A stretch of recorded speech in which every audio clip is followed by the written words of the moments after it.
बोला. शांत बसा सगळे, आता शांत बसा.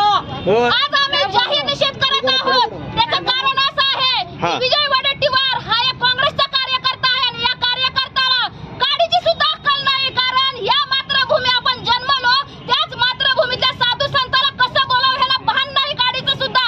आणि तो आमच्या जगद्गुरु रामानंदाचार्य श्री स्वामी नरेंद्राचार्यजी महाराजांना अपशब्द वापरतोय. किती ह्याची मजल वाढलेली आहे बघा. विचार करायची गोष्ट आहे. आपण जिथं जन्मतो त्याच मातृभूमीला लाथ मारतो. काय ह्याची लायकी आहे का? नेता म्हणून घ्यायची काय लायकी आहे का? हा जो कार्यकर्ता आहे ना, त्याला कुणी निवडून दिलंय?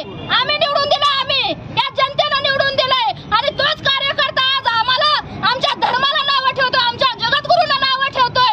अरे आमच्या या धर्मामध्ये एवढी कॅपॅसिटी आहे की ज्या अर्थी आम्ही सगळेजण तुला खुर्चीवर बसू शकतो, त्या अर्थी खाली देखील खेचू शकतो.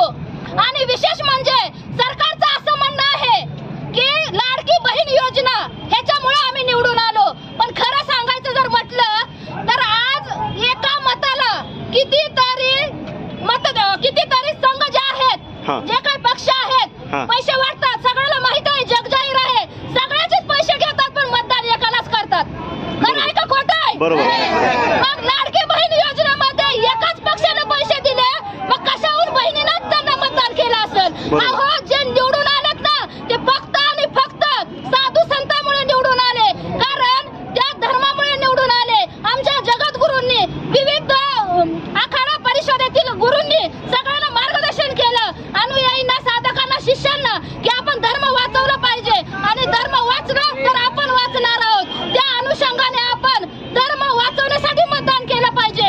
आणि हे लक्षात घेऊन तळागाळातल्या प्रत्येक भक्तगणानं धर्म वाचवण्यासाठी मतदान केलेलं आहे.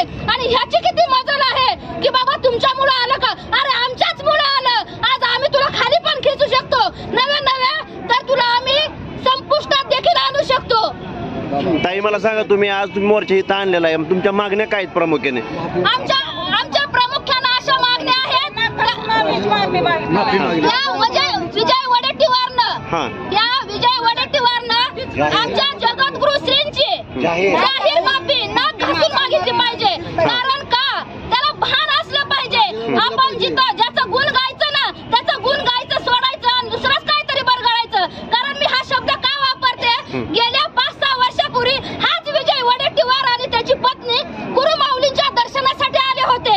परंतु त्याच्या इच्छा कंप्लीट नाही झाल्यामुळे तो विरोधात बोलतोय. किती हा नालायकपणा! हा माणूस इतका नालायक आहे की जर दिला घेतलं तरच धर्म आहे, याची ही मानसिकता आहे. खरंच ह्याच्या गोळ्या संपलेल्या आहेत का? जरा विचारा जाऊन. जर गोळ्या संपलीत असतील तर आम्ही आणून देऊ, काही अडचण नाही. त्यांना माफी मागितलीच पाहिजे, तरच त्याचं अस्तित्व टिकून राहणार आहे. एवढंच आम्हाला सांगायचंय. आणि नसेल त्याच्यानं हे होतच नसेल तर त्यांनी राजीनामा दिलाच पाहिजे. कारण कार्यकर्ता म्हणून घ्यायची त्याची अजिबात लायकी नाही. तुमचं नाव सांगत आहे पण? माझं नाव लक्ष्मी बाळासाहेब माने. मी धाराशिव जिल्हा महिला अध्यक्ष स्वस्वरूप संप्रदाय. धन्यवाद.